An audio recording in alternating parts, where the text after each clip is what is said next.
नमस्कार दोस्तों, स्वागत है आपका अपने YouTube channel bio by Virendra sir पर। दोस्तों, हमने मानव रक्त परिसंचरण तंत्र के अंतर्गत रुधिर वर्ग के बारे में अध्ययन कर लिया था, जिसमें हमने रुधिर वर्ग O को सार्वत्रिक दाता व रुधिर वर्ग AB को सार्वत्रिक ग्राही कहा था।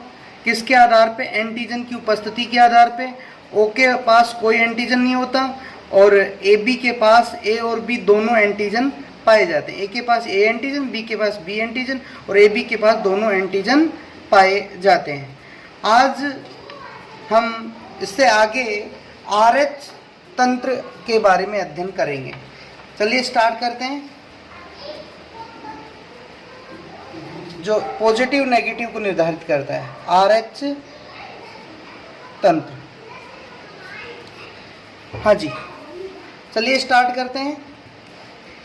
देखिए, इसकी खोज किसने की? RH तंत्र की खोज करता है लैंडस्टीनर और वीनर। लैंडस्टीनर और वीनर के द्वारा RH तंत्र की खोज की गई। किसके अंदर खोजा इसको? रीसस बंदर के अंदर RH तंत्र को खोजा। यह तंत्र क्या होता है? आरबीसी पर RH एंटीजन की उपस्थिति या अनुपस्थिति। किसके ऊपर? आरबीसी के ऊपर RH की उपस्थिति या अनुपस्थिति को निर्धारित करता है। अगर आरबीसी पर RH उपस्थित है तो पॉजिटिव और अगर अनुपस्थित है तो वो नेगेटिव। कहने का मतलब है, जैसे ए ग्रुप है, ए ग्रुप की आरबीसी पर RH तंत्र पाया जाएगा तो ए पॉजिटिव, और ए ग्रुप के आरबीसी पर RH जो एंटीजन है ये नहीं पाया जाएगा तो ए नेगेटिव। इसके आधार पे यानी रुधिर के पॉजिटिव व नेगेटिवपन का निर्धारण किया जाएगा। जिन व्यक्तियों में आरबीसी पर क्या पाया जाता है? RH पाया जाता है। जिन व्यक्तियों की आरबीसी पे RH पाया जाता है उन्हें हम RH धनात्मक, उन्हें RH पॉजिटिव या RH धनात्मक कहते हैं, तथा जिनकी आरबीसी पर RH एंटीजन अनुपस्थित होता है उन्हें हम RH ऋणात्मक कहते हैं। RH ऋणात्मक कहते हैं।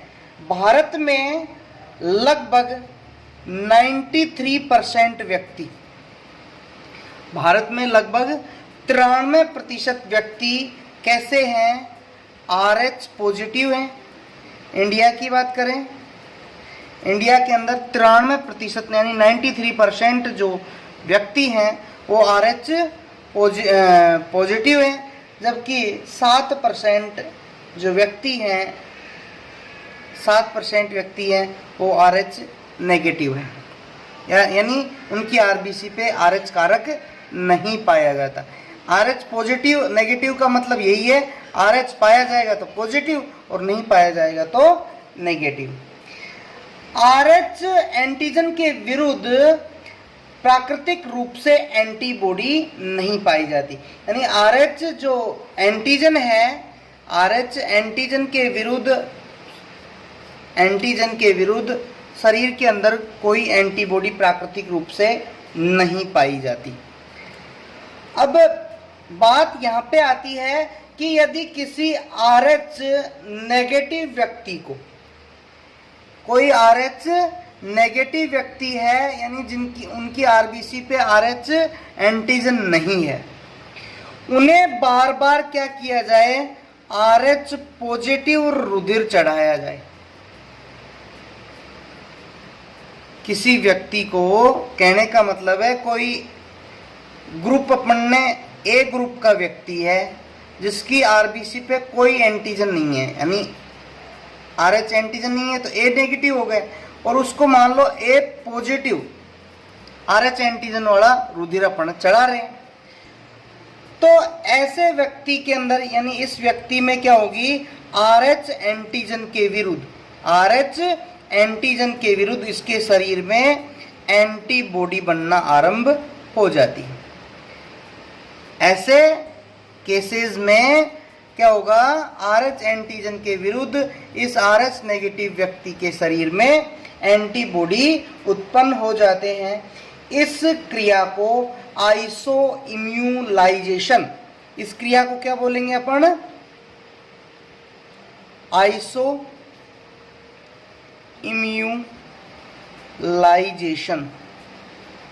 इस क्रिया को आइसो इम्यूलाइजेशन कहते हैं। अगर आपसे कोई क्वेश्चन आ जाए कि आइसो इम्यूलाइजेशन किसे कहते हैं, तो आप क्या कहोगे कि आरएच नेगेटिव व्यक्ति को यदि आरएच पॉजिटिव रुधिर चढ़ाया जाए तो उसके शरीर में आरएच कारक के विरुद्ध या आरएच एंटीजन के विरुद्ध एंटीबॉडी बनना आरंभ हो जाती हैं या एंटीबॉडी बन जाती हैं, उत्पन्न हो जाती हैं। इसी क्रिया को आइसो इम्यूलाइजेशन कहते हैं।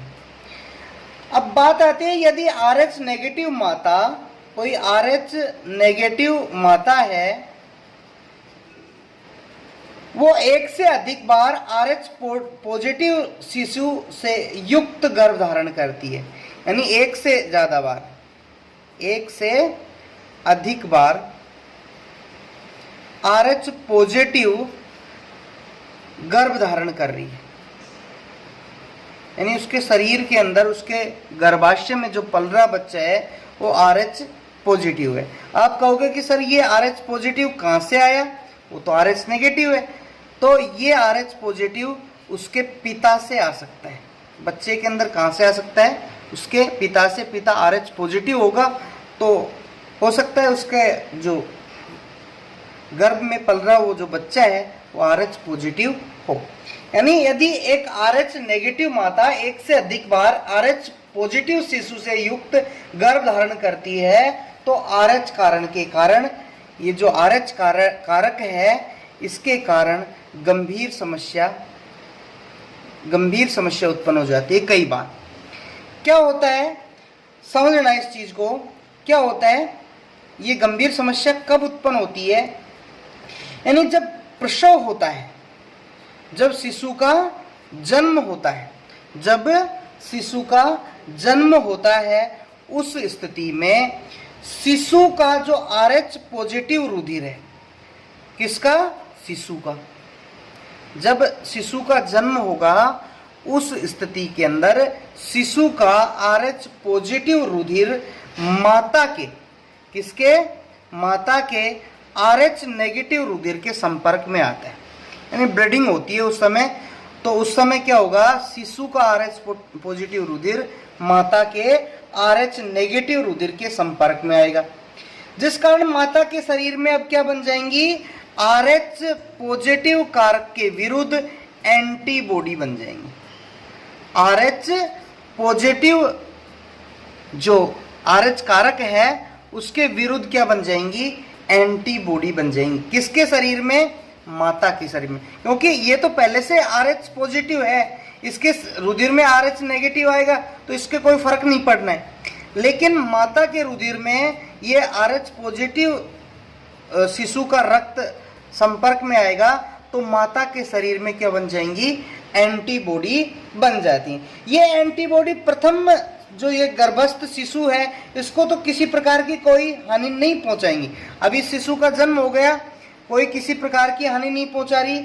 लेकिन क्या होगा, लेकिन अगर बाद में दूसरा कोई शिशु अगर आरएच पॉजिटिव गर्भ धारण करती है, वो माता दूसरा शिशु, दूसरा गर्भ कैसा धारण कर रही है, आरएच पॉजिटिव शिशु का धारण कर रही है, तो ऐसी स्थिति के अंदर क्या होगा कि ये जो माता के रुधिर के अंदर आरएच पॉजिटिव एंटीबॉडी जो बनी है, ये प्लेसेंटा द्वारा, प्लेसेंटा या अपरा के द्वारा, जिसको अपन हिंदी में अपरा बोलते हैं, तो उस अपरा के द्वारा जिसके माध्यम से शिशु को भोजन प्राप्त होता है उसे प्लेसेंटा बोल रहे हैं अपन। उस अपरा के द्वारा कहाँ चली जाती हैं, उस शिशु के शरीर के अंदर चली जाएंगी। ये एंटीबॉडी कहाँ से, प्लेसेंटा के माध्यम से उस शिशु के शरीर के अंदर चली जाती है। अब ये क्या करेंगी, ये आरएच कारक के विरुद्ध एंटीबॉडी बन रही है, तो जो आरबीसी है इसके अंदर जो RH कारक, RH पॉजिटिव है उसकी RBC को नष्ट करने लग जाती। ये RH एंटीबॉडी इस दूसरे शिशु की RBC को क्या करने लग जाती हैं, नष्ट करने लग जाती हैं, उसका लयन कर देती हैं। तो गर्भस्थ शिशु या ये जो दूसरा शिशु है ये घातक रोग से मतलब ग्रसित हो गया। इस रोग को अपन क्या कहेंगे, इरिथ्रोब्लास्टोसिस फिटेलिस कहते हैं। इरिथ्रोब्लास्टोसिस फिटेलिस कहा जाता है। और इस रोग से जो ये ग्रसित शिशु है, इस ग्रसित शिशु को अपन रिसस शिशु कहते हैं। इस रोग से ग्रसित शिशु को रिसस शिशु कहते हैं। दोबारा समझो, इरिथ्रोब्लास्टोसिस फिटेलिस क्या है, यानी कोई RH नेगेटिव माता एक से अधिक बार RH पॉजिटिव गर्भ धारण करती है तो प्रथम प्रसव के दौरान क्या होता है, RH पॉजिटिव शिशु का रक्त RH नेगेटिव माता के रक्त के संपर्क में आता है, जिससे माता के शरीर में RH पॉजिटिव रक्त के विरुद्ध एंटीबॉडी बन जाती है। ये जब दूसरा माता गर्भ धारण करती है तो प्लेसेंटा के माध्यम से ये एंटीबॉडी दूसरे शिशु के शरीर में जाकर के उसकी RBC को नष्ट कर देती हैं, यानी उस शिशु के अंदर रक्त की कमी हो जाती है, रक्ताल्पता हो जाती है। ये रोग इरिथ्रोब्लास्टोसिस फिटेलिस कहलाता है। ऐसे शिशु को हम क्या कहेंगे, रिसस शिशु कहते हैं। अब क्या होगा इस शिशु का, यानी ऐसे शिशु का जन्म या तो समय से पूर्व हो जाएगा, ऐसे शिशु का जन्म समय से पूर्व हो जाता है तथा किसकी खून की कमी पाई जाती है, रक्ताल्पता, खून की कमी पाई जाती है। ऐसे शिशु को हम क्या करें, इस शिशु का पूरा रक्त निकाल करके शुद्ध रक्त अगर चढ़ा दिया जाए तो ऐसे शिशु को बचाया जा सकता है। इस रोग से बचने के लिए, अब मान लो ये रोग हो ही नहीं, दूसरा जब माता गर्भ धारण करे तो ये रोग हो ही नहीं, इसके लिए क्या करें, इरिथ्रोब्लास्टोसिस फिटेलिस हो ही नहीं, दूसरा शिशु है वो इस रोग से ग्रसित ना हो, इसके लिए क्या किया जाए, यानी इस रोग से बचने के लिए जैसे ही पहला शिशु जन्म ले, जैसे ही पहला शिशु जन्म ले तो उसके 72 घंटे के अंदर 72 घंटे के अंदर क्या करना चाहिए हमें भाई, RH नेगेटिव माता को RH जो पॉजिटिव एंटीजन है जिसके विरुद्ध एंटीबॉडी इसके शरीर में बन रही हैं, ये एंटीबॉडी ना बने, इसके लिए इंजेक्शन लगवाने चाहिए। ये इंजेक्शन इंट्रावेशन इंजेक्शन कहलाते हैं। इंट्रावेशन इंजेक्शन यानी इसके शरीर में भाई पहला जैसे ही शिशु जन्म लिया, प्रसव हुआ पहला, तो क्या करेंगे भाई, माता के रुधिर की तो पहले ही जांच हो जाती है कि माता कैसी है, नेगेटिव है। अगर पहला शिशु नेगेटिव है तो किसी प्रकार कोई समस्या है नहीं, तो जैसे ही शिशु जन्म लेगा तो अपन उसका RH कारक है उसकी पहचान करेंगे, उसका ब्लड टेस्ट करेंगे। ब्लड में अगर पॉजिटिव आता है तो उस माता को, शिशु को कुछ भी लगाने की जरूरत नहीं है, माता को इंट्रावेशन इंजेक्शन लगाए जाएंगे। नेक्स्ट हमारा टॉपिक है रुधिर का थक्का बनना, यानी किस प्रकार से ब्लड है उसका थक्का बनता है।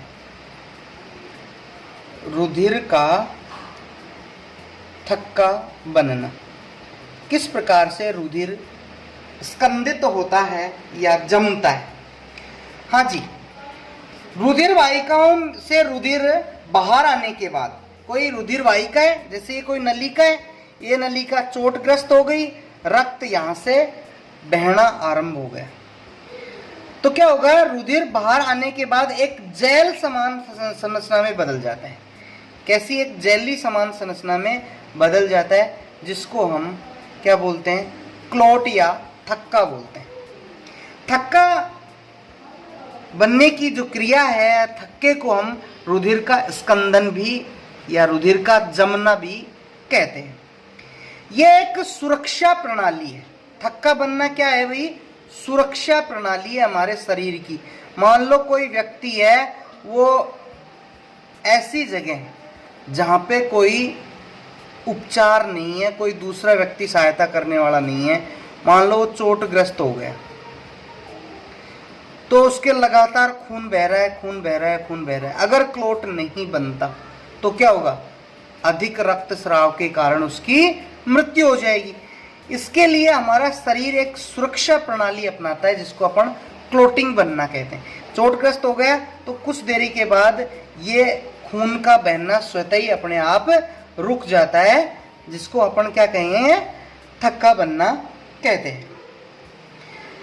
यानी ये एक सुरक्षा प्रणाली है जिसके द्वारा अति रक्तस्रावण को रोका जाता है। साथ ही घाव से रोगाणुओं का प्रवेश ना हो, साथ ही इस जो घाव बना है शरीर में, इस घाव से कोई रोगाणु बैक्टीरिया वगैरह है वो शरीर में ना प्रवेश करें, इसके लिए एक दीवार टाइप में बन जाती है।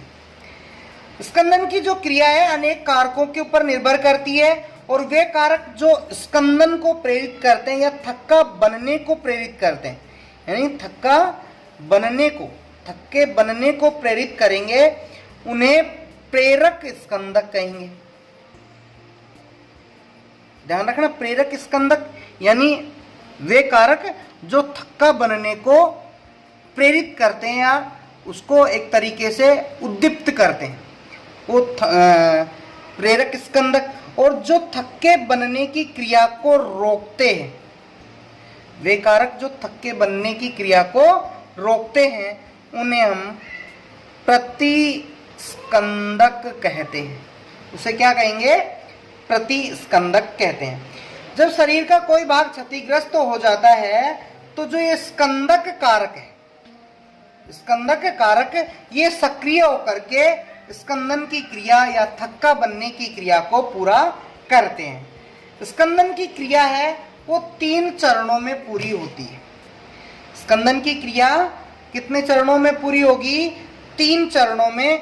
पहला जो चरण होता है जिसको हम मतलब क्या कहेंगे, जो हमारे शरीर में प्रोथ्रोम्बिन है वो उसको सक्रिय करने वाले कारकों का क्या होता है? निर्माण होता है। इसको अपन एक आउटलाइन डायग्राम से समझते हैं। यानी कोई शरीर का ऊतक है वो क्षतिग्रस्त हुआ, ऊतक की क्षति हुई, शरीर में पाए जाने वाला थ्रोम्बोप्लास्टिन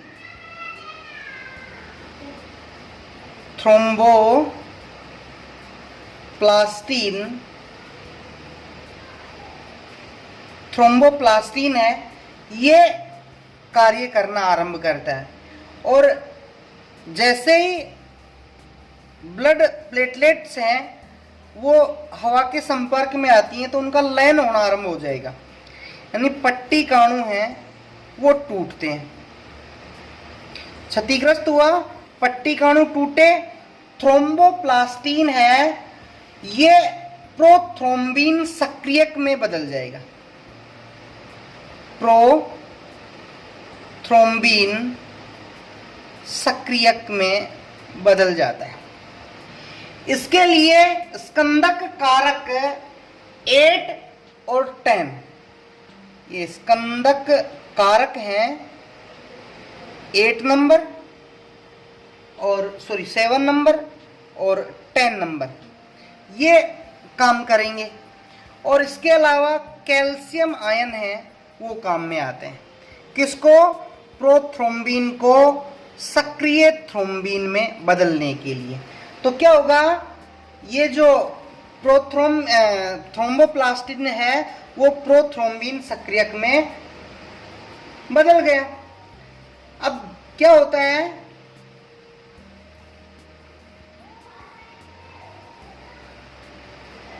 जो थ्रोम्बिन सक्रियक हैं, थ्रोम्बिन सक्रियक ये क्या करते हैं, इस प्रोथ्रोम्बिन को फाइब्रिनोजन में बदल देते हैं। ये प्रोटीन है, ये सारी प्रोटीन है, किसमें बदल दिया? फाइब्रिनोजन। ये एक रेशेदार प्रोटीन है। ये फाइब्रिनोजन है, ये घुलनशील होती है, घुलनशील होती है। अब ये फाइब्रिनोजन है, वो फाइब्रिन एकलक या फाइब्रिन के रेशे बना लेती है। फाइब्रिन के रेशे बना लिए, ये अघुलनशील है।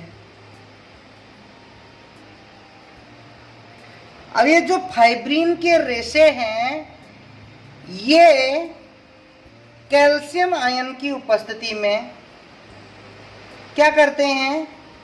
फाइब्रिन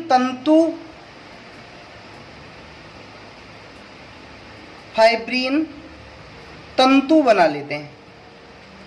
और फाइब्रिन तंतु में जो रुधिर कणिकाएं यानी प्लेटलेट्स हैं, रुधिर कणिका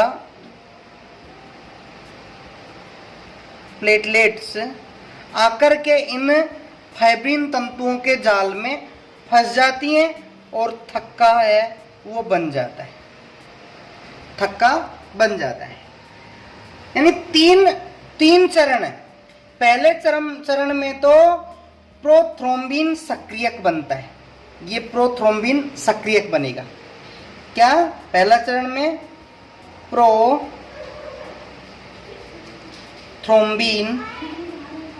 सक्रियक का निर्माण क्या होगा भाई? सबसे पहले यानी रुधिर वाहिकाओं में स्कंदन कारक एवं स्कंदक जो एंजाइम है वो निष्क्रिय अवस्था में होते हैं। किस अवस्था में होते हैं? निष्क्रिय अवस्था में होते हैं, जिन्हें स्कंदन हेतु क्या किया जाता है? सक्रिय किया जाता है। स्कंदन के लिए इनको क्या किया जाएगा? सक्रिय किया जाएगा। ये जब ऊतक की क्षति होती है, यानी ऊतक क्षति के समय रुधिर की पट्टिकाणु जो ब्लड प्लेटलेट्स हैं, ऊतक क्षति के समय जो रुधिर पट्टिकाणु हैं, ये रुधिर पट्टिकाणु वायु के संपर्क में आकर के टूट जाएंगी। ये वायु के संपर्क में आकर के टूट जाती हैं। वायु के संपर्क में आकर के ये क्या हो जाती हैं? ब्लड प्लेटलेट्स टूट गई। किसके संपर्क में आके? वायु के संपर्क में आकर के टूट जाती हैं। इस तरह टूटी हुई जो पट्टिकाणु हैं और क्षतिग्रस्त ऊतक की जो कोशिकाएं हैं, इनके द्वारा थ्रोम्बोप्लास्टिन का स्रावण किया जाता है, जो स्कंदन कारक सेवन व टैन द्वारा कैल्शियम आयनों की उपस्थिति में क्या होगा? सक्रिय प्रोथ्रोम्बिन में बदल जाएगा। इस तरह ये जो बना प्रोथ्रोम्बिन है,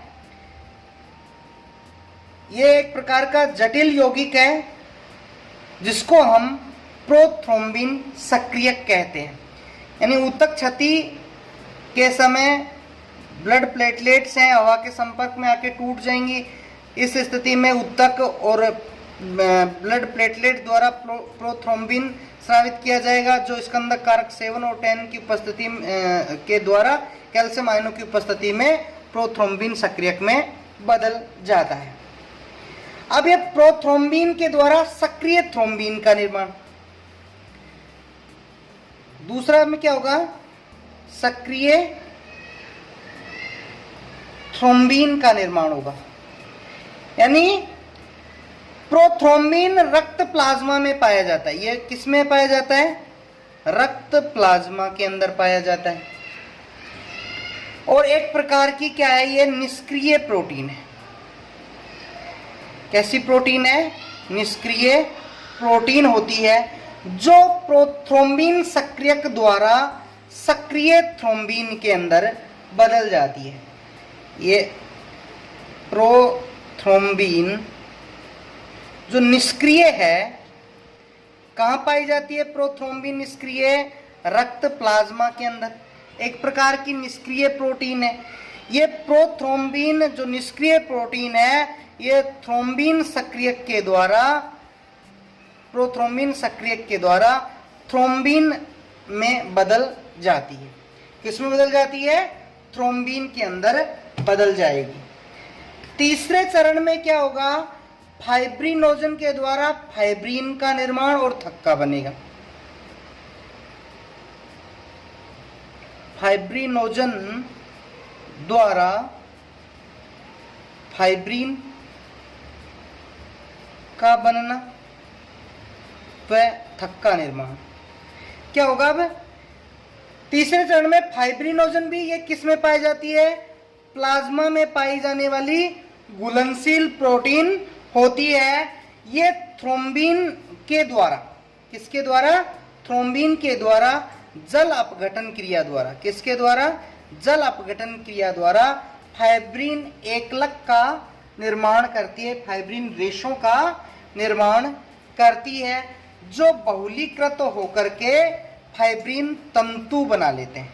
क्या बना लेते हैं? फाइब्रिन तंतु बना लेते हैं। और ये घाव के ऊपर एक तरीके से इस तरह से जाल बना लेते हैं, और इस जाल में आकर के ब्लड प्लेटलेट्स आकर फंस जाती हैं, और रुधिर का क्या बन जाता है? थक्का बन जाता है। थक्का बनने में सामान्यतः 6 से लेकर के 10 मिनट का समय लगता है। आज के वीडियो में इतना ही। इस पार्ट के आगे के वीडियो हेतु हमारा नेक्स्ट पार्ट देखें। धन्यवाद।